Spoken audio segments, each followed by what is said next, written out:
welcome back to my channel, and hope that all of you, is well for today, and of course your entire family also. I hope that everything is fine. So, welcome back, and this is actually the second video that I have after being away for a while. That I wasn't able to create a video for you. So for today, what we are going to talk about, I am going to react or somewhat like react, or I'm going to give some insights, on a particular interview with Philip Kotler. So the video was really inspiring, and it really catch my attention, specifically when it comes to pricing a product in a price sensitive market, or probably how are we going to deal with a price sensitive market. So there is a lot of product probably that we could offer, and there's a lot of possible opportunities that we could have. But what is really very important, what really inspires me on the video is like um, how we can really adjust our price with a different segment in the market, that we can actually offer something that is very relevant to a particular situation, or to a particular segment of the market.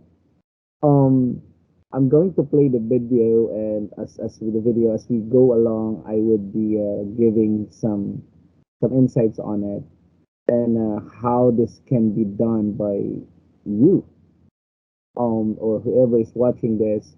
uh, if you have already a business, what can you possibly do with your price, as one of the most important piece in the Philip Kotler 4 piece of marketing. So that's what we are going to share right now. Okay. So without further ado, I will be sharing the video with you. Just give me a minute. It's like it is a very short video, 4 minute video, but it's very inspiring, very informative, and I credit this one to definitely the one who interviewed Philip Kotler on the video, because there's a lot of information for a 4 minutes video. There's a lot of information that was shared, during the interview. So let me here we go. All right. Bevo.com.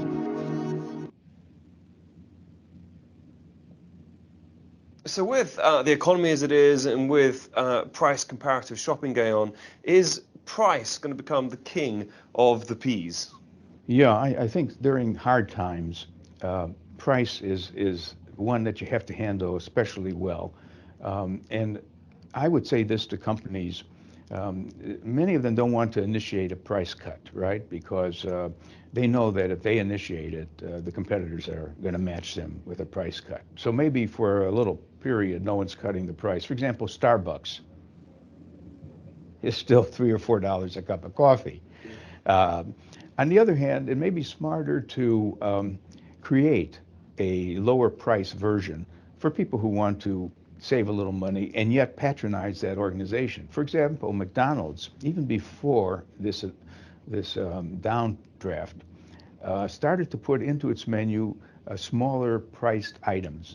I know in the United States, they're sort of like a taco something. It's about half the price of a hamburger. It's quite filling. And that's smart. That's smart, because now the criticism of things like that is, well, what you've done is you've cannibalized the higher margin products. I mean, you've offered something lower, and now how do you get back to, when times get better, to getting people to buy the more expensive things? But in general, I think there are two ways to manage the price retaliation or pressure. One is to, as I said, add a lower item in your offering. And then the other is to not change your price, but add value. Mr. Customer, we know that it's Okay, let's try to put a hold in that one. So I just want you to look into what Mr. Cutler mentioned about you could offer a low price product, or like you could probably offer a different what we call this variety of the product, a much lower price product. And other one is like you could probably maintain your price but adding some value onto it.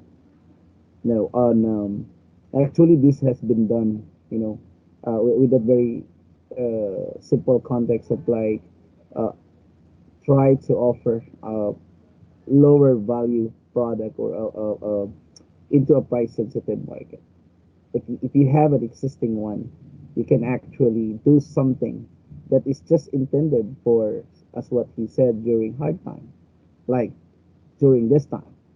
You could actually think of something if the customer can no longer afford to buy the one that you are offering before, then try you can probably think of something, an offering that fits into the situation during this pandemic, wherein a lot of people might have lost their job or might have just cannot afford anymore as to what is your previous offering.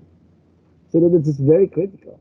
It's very to give you some example. Actually, this has been done by big companies also, not just small company, but also big companies were doing this. Looking at a particular segment. That's very critical. Like what the Pure Foods were doing. It's very smart. Like they have this tender juicy for their hot dog, and of course this has been like offer, in the market to any segment, because kids are eating it, even adults are eating it.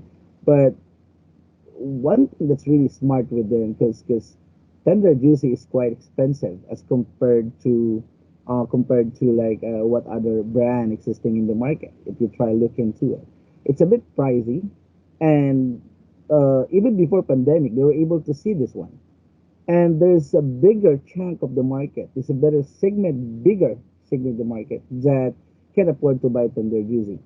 So what they did, most probably you might have noticed this in the market, they offer another hot dog under Pure Foods Hormel, which is Star.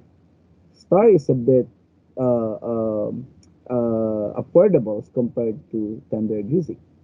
Actually, this is intended really to like go with the competition that had offer a lower price as compared to tender juicy. But at the same time, if you try to look into it, this is actually catering the market that the segment of the market that is quite price sensitive. That instead of buying an expensive one, they could resort into like whatever they have. They may wanted to buy tender juicy, but the thing there is like the money is not enough, so they might resorted to buy another product, but an alternative one, or a different brand. And because of this, that's a very smart move. If you look into, it's a very smart move that they created something, a different variety or a different it's still a hot dog, but not under tender juicy, but it's still under Pure Foods if you look into it. So it's like but price it in a most affordable one. So if you have the value based type of market, those market that don't care about price, but they care about the real benefits that they're getting out of that product. So but there are a lot of customers that also not looking at the value, but looking at probably the price itself, or shall we say in a price sensitive market. So you will now able to, you did not lower the price, they did not lower the price, so they maintain the market of that the tender juicy, the value based market. But what they did, they created something new to offer into the market. All right, so that's what actually very important, and it's being mentioned by the guru, the marketing guru, Rick Cutler. Okay, let's try continue. Hard to nowadays uh, to, to pay for everything at the rates they were selling for, but we're going to absorb the shipping expense on the refrigerator. Usually that would be added to your bill. We're going to have someone come and service the machine at our expense. So instead of lowering your price, you raise your costs a little bit, but it's better margin-wise to do it that way. We call that adding value instead of lowering price. That's a great strategy, isn't it? Because we interviewed Andy Koslet, the CEO of Intercontinental Hotels, not long ago, and he was saying that he's got sort of 7 brands in all segments of the market. So if during economic downturn people decide to go for a less prestigious brand, they can do, but he's got that covered. I like that strategy. I've always advocated it. Namely, I say you should have 3 versions of your product: good, better, and best. Those would be called price points. And some people who You hear that one? I hope that you hear it. It's like good, better, and best. So it's like we keep on looking into this. It's quite very what we call this interesting because he mentioned about instead of lowering, add value. Like he said, maybe add additional service. That's an example. But of course, we just have to really look at the segment that you are serving, the segment of the market that you are able or you were able to capture. Now, you could probably like put another value or add some value or additional service in it. But the one of the most or possible consideration in there is like, what if the customer can no longer really afford to buy the given price because they lose their job, they don't have any means of living for now. If they do have, it's like it's not like what it was before. So that's why he said, yeah, it's a good approach that instead of like letting the customer go and then buy another brand, then why not offer something that a lesser value, but still, of course, with still have some benefits, but the price is affordable. Okay, as I mentioned, Philippines did that. Now, if you were able also to notice in the market, in the protein market, if you try look and check, Alaska milk, they have their condensed milk. It's not that really pricey, but there were some customers that can't afford to buy Alaska condensada or the condensed milk. But the smart move again, it's another example of what Kotler had mentioned. You may think that it might directly related, but if you look into it, what they did, it's like Pure Foods. They created cowbell. They developed cowbell under Alaska, but look at the price. It's again, it's again like better or affordable as compared to, or much cheaper as compared to the Alaska condensada itself. And one thing that they also did, it's like they offer another variant like Alaska condensada that with like an ube blend on it, and I think there's a mango as well. Maybe you have noticed it. So that's something new. That's something like innovative, but you added more value into it. So it's not just the innovation, but the value also because say, for example, if you try to do like a mango graham, so instead of like buying so much mango, you could probably minimize that and buy Alaska, the Alaska condensada or the yeah with flavor, with cert some with mango flavor on it, or maybe if you like to look some ube item instead of like putting more ube in it, you can just make use of the milk, the condensed milk itself, added the taste of the ube on your product, and maybe added the taste of the mango to your mango graham. So that's what they actually did. But what's really interesting in there is like they develop a different variant of foods, Alaska, with a much affordable price. Just imagine this. This is what he actually mentioned: good, better, and best. So you have a good product, still it has a benefits on it, But of course, the price is bit cheaper as compared to the best one. But what good thing is like you were able to capture a different segment of the market. So that's the profitability would still in there. Okay, so let's continue. Who are cynical will say, well, it's really poor, fair, and good. But that's a matter of words. But the point is that you don't know at what stage you'll be in the business cycle. And to have multiple levels of offerings makes a lot of sense. Now, the firms that may not get into that are what we call the highly niched firms who dominate a very specialized part of the marketplace. We sometimes call them hidden champions. They're very profitable. They're usually a business-to-business company selling a component that goes into a braking system. It's like the guys who sell the shoelaces for the shoes, you know. There aren't too many competing for that, maybe.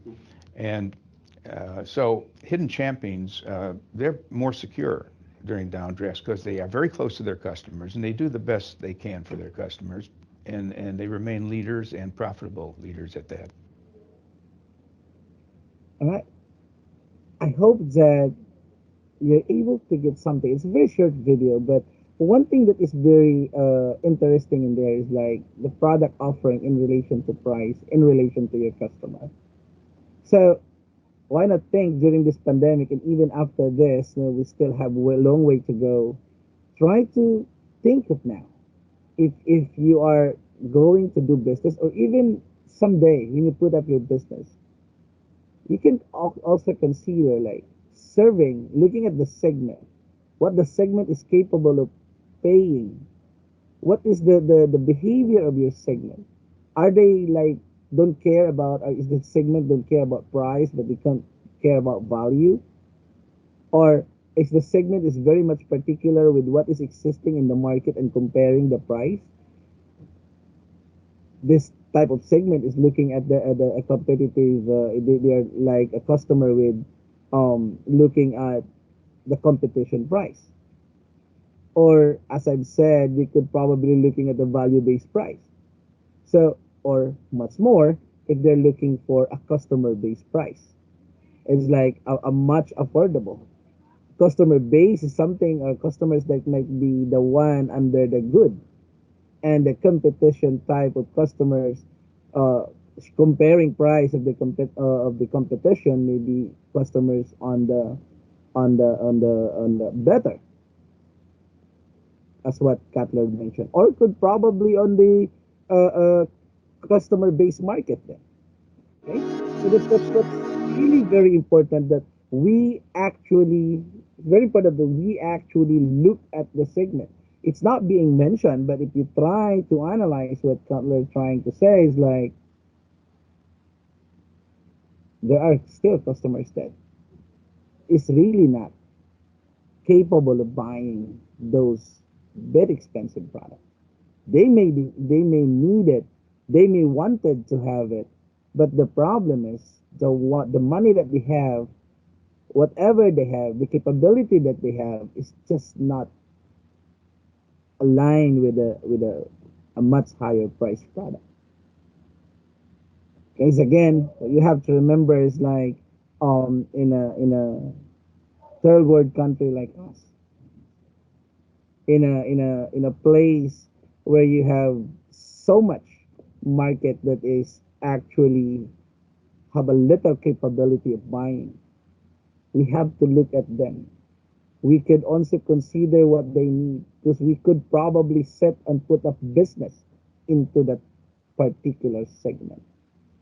If you have your business right now, you may probably think that if this is your offering and the customers were able to buy it before, and it's like it seems like the sales is slowing down, probably it's a price issue. Probably it's like your previous customers can no longer afford because of the limitations on their income, or they might have lose their job. So think of it. Would probably offer a different variant because there are customers that are looking at a customer based type of pricing. which means that the how you price your product is going to be looking at how much they have. It's not looking on looking thinking of the value, because there are customers that don't care about price, but just looking at the value, like customers of Apple, customers of these expensive bags, customers of like Nike, you know. They don't care about the price. The real customers care about the value, the benefits that they're getting. But we cannot deny the fact that there are customers that no matter how they wanted it, but this is the only thing they have. Yes, they can save, but do your business can wait for them to be able to save and then buy your item? So it's quite difficult. So why not trying to give something? Try to think of it. Like what Kepler mentioned. Try good, better, and best. Thank you. See you in my next video. Have a great day. Bye for now.